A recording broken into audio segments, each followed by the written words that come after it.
And I'm joined in the studio by Jukka Royer. Hello, Jukka. Hi, Alison. Jukka, as the European Union prepares to impose additional heavy tariffs on Chinese-made electric cars, Spain's Prime Minister is calling on the bloc to reconsider. That's an apparent change of tack. Change of tack. Well, Alison, Spain was among the EU countries that supported the idea of imposing a 36% tariff on China-made EVs earlier this year.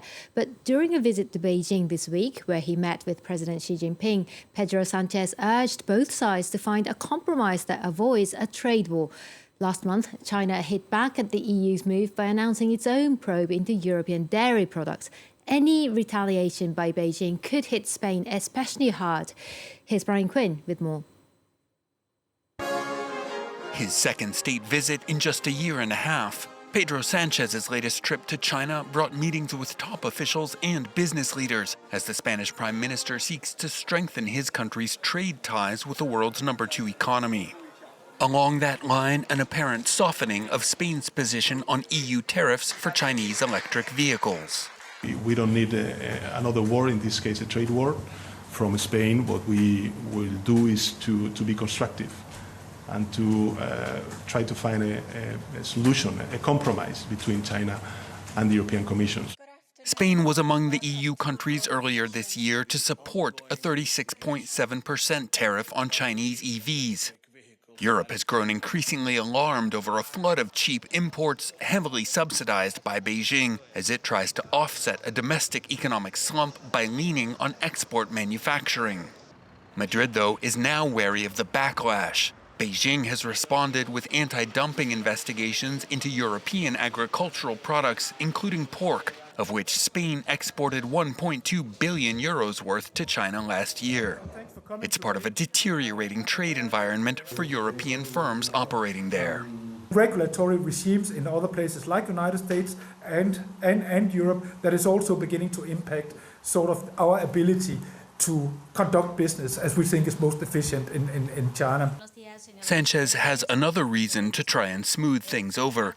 Spain has just signed a deal for Chinese wind turbine giant Envision to invest 1 billion euros into a new green hydrogen facility on Spanish territory.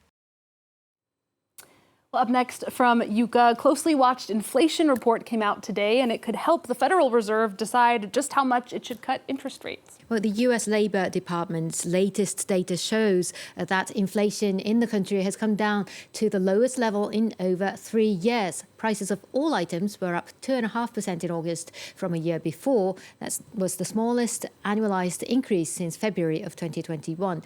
Compared to July, the CPI rose just 0.2%. Core inflation, though, that excludes volatile food and energy prices, rose 3.2% year on year, the same as in July and higher than was expected. The Federal Reserve has maintained its benchmark interest rate at a 23-year high of 5.5% since July of last year, but is widely expected to start cutting rates at their policy meeting next week. The question is, though, by how much?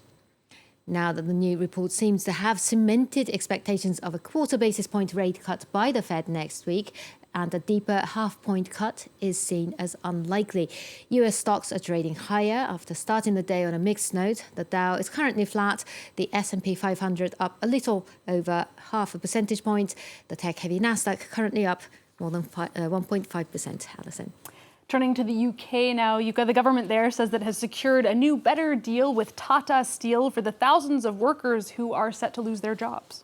Well, the Port Talbot Steelworks in South Wales is the biggest steel plant in Britain, but the last of its furnace is shutting down by the end of the month. Business Secretary Jonathan Reynolds told Parliament that the government had reached a new deal with the plant's Indian owner, Tata Steel, for a more generous severance package, and confirmed the government would give £500 million to help its transition to a new, greener electric furnace as promised by the previous government. About 2,500 workers are set to be made redundant, with a further 300 expected to lose their jobs later. The government will publish a new strategy to boost Britain's ailing steel sector. Let's hear from the Business Secretary.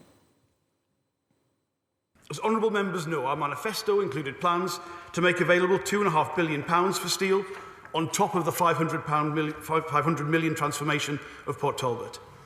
And our intention is to increase our UK capabilities, something the previous government never attempted. so that we can create a more vibrant, competitive steel sector in the UK.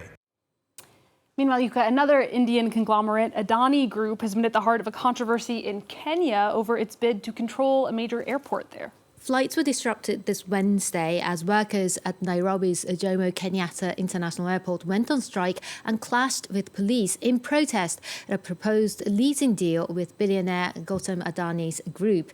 The main union ended the strike after the government suspended the deal to assuage their anger, but concerns remain as the industrial conglomerate pursues an aggressive investment strategy in infrastructure. Eliza Herbert has more.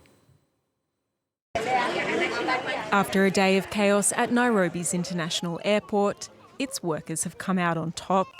The government agreed on Wednesday that no deal would be reached with India's Adani Group without approval from the Kenyan Aviation Workers Union. Hundreds of staff walked out at midnight on Tuesday, grounding airport operations to a halt over the proposal that was to see the conglomerate lease the airport for 30 years in exchange for a $1.85 billion investment.